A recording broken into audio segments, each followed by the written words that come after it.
नमस्कार दोस्तों, स्वागत है आपका Prince of share market YouTube channel पर। जैसा कि हमने आपको वादा किया है, शेयर मार्केट की प्रत्येक गतिविधियों से हम आपको रूबरू कराएंगे। तो अभी जो आईपीओ आया है उसके बारे में हम लेकर आए हैं अपना opinion. Dream folk services limited, इसका आईपीओ दोस्तों आज ही ओपन हुआ है। तो इसके बारे में हम अभी एनालिसिस करेंगे कि इसमें हमें अप्लाई करना चाहिए या फिर अवॉइड करना चाहिए। सबसे पहले आईपीओ के डेट को ध्यान में रखेंगे। आईपीओ ओपन होगा 24 यानी आज से 26 तारीख तक ओपन रहेगा। आईपीओ के बाद लिस्टिंग इसकी 1 तारीख को होगी, 1 सितंबर को। तो चलिए देखते हैं कंपनी के बारे में क्या स्थिति है। लेकिन उससे पहले हम आपको कहना चाहेंगे, अगर आपके पास डीमैट अकाउंट नहीं है तो हमारे द्वारा लिंक शेयर किया जा रहा है। आप एंजल ब्रोकिंग के साथ अकाउंट खोलकर हमसे जुड़ें। हम आपको शेयर मार्केट की बेसिक ट्रेनिंग भी मुहैया कराते हैं और हम आपको अपने सुझाव भी देते रहते हैं गाहे बगाहे बीच बीच में। हम एक स्पेशल ग्रुप भी बना के रखे हैं जिसके बीच में हम आपको जो क्या खरीदना है, क्या बेचना है, हमारा अपना जो गाइडेंस है वो हम आपको लाइफ टाइम फ्री सर्विस मुहैया कराते हैं। हमने एक टेलीग्राम चैनल भी है हमारा, उसका भी लिंक हम शेयर कर रहे हैं। अगर आप उससे भी जुड़ते हैं तो वहाँ से भी आपको फ्री गाइडेंस मिलता रहेगा लाइफ टाइम के लिए। चलिए दोस्तों देखते हैं dream folk services limited IPO के बारे में रिव्यू।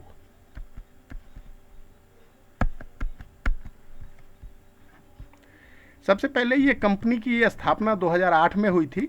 2008 से अभी तक कंपनी ने बहुत अच्छा ग्रो किया है।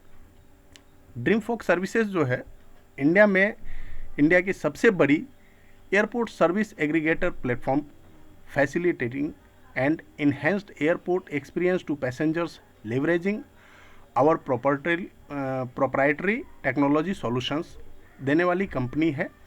जो कि लॉन्च सर्विस जो जैसे रेलवे स्टेशन में वेटिंग हॉल होता है तो वहाँ तो 100% गवर्नमेंट का होता है और वो फ्री होता है, कुछ जगह पेड भी है तो वहाँ फैसिलिटी अच्छी होती है। लेकिन एयरपोर्ट पे वेटिंग हॉल के जैसा सिस्टम इनका ड्रीम फॉक सर्विसेज का अपना लॉन्च है, जो कि एयरपोर्ट ही देती है, उनके द्वारा लीज पे इनको मिलता है। और उस एरिया में बेसिकली ये कंसल्टेंसी समझ लीजिए, एक तरह का सर्विस टेक्नोलॉजी कंसल्टेंसी सर्विसेज है, जिसमें कि ये सर्विस मुहैया कराते हैं अपने टेक्नोलॉजी के सहारे। कस्टमर्स को फैसिलिटी देते हैं, उनको अलग अलग तरह का सुविधा जिस तरह का चाहिए, ट्रांसफ़र से लेके to Z facility, baggage, bag, living के लिए, एकोमोडेशन के लिए, सभी चीज़ उनको देते हैं और उसके बदले वो एक चार्ज करते हैं। वो चार्ज अलग अलग तरह का होता है, कोई कंपनी का एनुअल कॉन्ट्रैक्ट के बेसिस से है, कुछ एक कार्ड के थ्रू है, कुछ एक बैंक के थ्रू है। तो बहुत सारा ही उनका अलग अलग बिजनेस मॉडल है, उस पर वो काम करती है। सबसे पहले ये कंपनी 2008 से शुरू हुई थी और अभी फ़िलहाल जो 31 मार्च 2022 तक की स्थिति है, ये 536 शहरों में 1416 टच पॉइंट्स हैं इनके, 121 देशों में ये काम कर रही है। इनका जो सर्विसेज है वो lounge access, meet and assist, food and beverage, spa services, transit hotels, airport transfer services, baggage transfer, others consultancy type की इनकी सर्विसेज है। लॉन्च क्या होता है मैंने आपको बता दिया। जब आप एयरपोर्ट पे जाते हैं तो अगर आपका फ़्लाइट डिले हो गया या आपका कोई बिजनेस मीटिंग है जो आप करना चाहते हैं इन बिटवीन, सपोज एक फ़्लाइट से दूसरे फ़्लाइट के बीच में कुछ टाइम डिले है, कुछ टाइम है, गैप है, और इन बिटवीन आप उस एरिया में वहाँ पे कोई मीटिंग करना चाहते हैं, तो वो सारी सुविधाएं ये आपको with each and every facility, जो कुछ भी आपको चाहिए आपके डिमांड के अनुकूल ये आपको सर्विस मुहैया करा के देते हैं। और ये बिजनेस फील्ड में बहुत ज़्यादा पॉपुलर है, बहुत अच्छा ही इनका सिस्टम है जो कि ये लेकर के जिस मॉडल पे ये काम कर रहे हैं बहुत ही अच्छा मॉडल है। वीआईपी लॉन्च में भी कई तरह के हैं, जैसे first class launch, business launch, prime class launch, ISG launch वगैरह वगैरह। तो इस सब तरफ से इनका रेवेन्यू जनरेशन का मॉडल है ये। अभी आते हैं कंपनी 562 करोड़ का IPO offer for sale, 100% offer for sale है। कंपनी में कोई रुपया नहीं जाएगा, ये सारे पैसे जो हैं वो प्रमोटर्स के पास जाएंगे। प्रमोटर अपनी हिस्सेदारी 33% सेल कर रहे हैं। ये बहुत बड़ी हिस्सेदारी है जो वो एक साथ ऑफलोड कर रहे हैं। 24 अगस्त से इनका आईपीओ यानी आज से खुल रहा है, जिसका कि बेसिक प्राइस 308 से 326 रुपये है।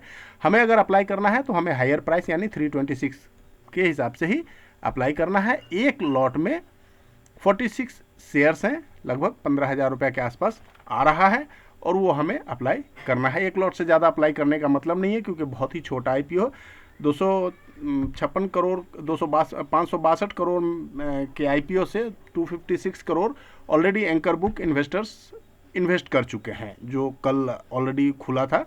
तो उसमें काफ़ी नामचीन लोग ऑलरेडी, बड़े बड़े जो हमारे इंस्टीट्यूशनल इन्वेस्टर्स हैं, उन लोगों ने उसको इन्वेस्ट कर लिया है। टोटल 1,72,42,368 इक्विटी शेयर बिकने हैं, जिनका फेस वैल्यू 2 रुपये का है। इसमें कलाथ सर, यादव सर और नागपाल सर, 3 जो प्रमोटर हैं, वो अपना स्टेक ऑफलोड कर रहे हैं, जो कि लगभग 33% ऑफ द टोटल शेयर्स हैं, जो कि बहुत बड़ी बात है। 26 तारीख तक इनका IPO खुला रहेगा। हमारे जो शेयर लिस्टिंग होंगे वो 1 सितंबर को शेयर मार्केट में लिस्टिंग होगा। इसमें सबसे बढ़िया चीज़ ये है कि 75% जो टोटल ऑफर है वो क्वालिफाइड इंस्टीट्यूशनल बायर के लिए रिजर्व है, यानी 75% जब बड़े हाथों में माल रहेगा और उनके लिए एक टाइम लिमिट होता है कि वो 1 महीने या 3 महीने तक बेच नहीं पाएंगे, तो जो शुरुआती पीरियड में होगा आपको लिस्टिंग गेन का चांसेस इसमें ज़्यादा इसलिए होगा क्योंकि ओपन मार्केट में शेयर सेल करने के लिए बहुत ज़्यादा क्वांटिटी अवेलेबल नहीं होगा, तो उस वजह से आपको इसमें लिस्टिंग गेन के चांसेस ज़्यादा है। अब इनकी रेवेन्यू का जो मॉडल है वो 2017 में 98 करोड़ से बढ़ के 2020 में 367 करोड़ तक आया, यानी एनुअल 55% का इनका 3 इयर्स का ग्रोथ रेट था। बट ड्यूरिंग कोरोना इनका बिजनेस हार्डली अफेक्टेड हुआ और उनका प्रॉफिट बहुत बुरी तरह गिरा, लॉस भी हुआ। फिलहाल कंपनी प्रॉफिट में है बट नॉट टू गुड, इसीलिए इनका जो प्रीमियम है बहुत हाई है। 104 के पी पर यह कंपनी अभी लिस्टिंग होने के लिए आई है, लेकिन एक चीज़ है कि ये यूनिवर्सल कंपनी है, अपने तरह की दुनिया में इकलौती कंपनी है जो शेयर मार्केट में लिस्टिंग के लिए आई है। तो इस वजह से यहाँ पर हमें एक इनको पॉइंट देना बनता है, और चूंकि इनका बेस बहुत हाई है इसलिए भी इनका लिस्टिंग गेन इसलिए इनका पी हाई दिख रहा है। आज के डेट में अगर देखें तो 20% का ग्रे मार्केट प्रीमियम है, जो कि अच्छा खासा लिस्टिंग गेन मिलने की उम्मीद दर्शाता है। दोस्तों, यहाँ पर मैं आपको अपना पर्सनल ओपिनियन देना चाहूँगा कि चूंकि ये भी कंपनी IRCTC के तरह एक समझिए यूनिक बिजनेस मॉडल को लेकर के आई है, जिनका की मोनोपोली है अपने फील्ड में। 95% का मार्केट शेयर अपने फील्ड में गेन करते हैं ये। तो मेरे ख्याल से लॉन्ग टर्म के लिए आप इन्वेस्टमेंट का व्यू बना करके अप्लाई कर सकते हैं। अगर आपका सिर्फ 3 to 5 ईयर्स का व्यू है तभी आप अप्लाई करें। यदि लिस्टिंग पे आपको अच्छा गेन मिल गया तो आप 50 to 70% एग्जिट कर सकते हैं, 20, 25, 30% आप उसमें होल्ड करके रख सकते हैं फॉर लॉन्ग टर्म। अदरवाइज आप 100% क्वांटिटी से भी अगर बहुत अच्छा मुनाफा मिल गया लिस्टिंग पे तो आप एग्जिट कर सकते हैं। बट अगर शॉर्ट टर्म का व्यू आप लेकर के चलते हैं और सपोज अगर मार्केट की स्थिति अच्छी नहीं रही, जिस तरह की अभी वर्ल्ड सिनेरियो चल रही है, हो सकता है मार्केट की स्थिति अच्छी न रही तो आपको लिस्टिंग गेन वहाँ पे नहीं मिल सकता है। अगर लिस्टिंग गेन नहीं मिल पाया तो आप फंस जाएंगे। इसलिए यदि आपका लॉन्ग टर्म का व्यू है तभी आप अप्लाई करें, अदरवाइज अवॉइड करें। Thank you. हमारा वीडियो आपको कैसा लगा हमें कमेंट करके ज़रूर बताएंगे। गुड इवनिंग, बाय, जय हिंद।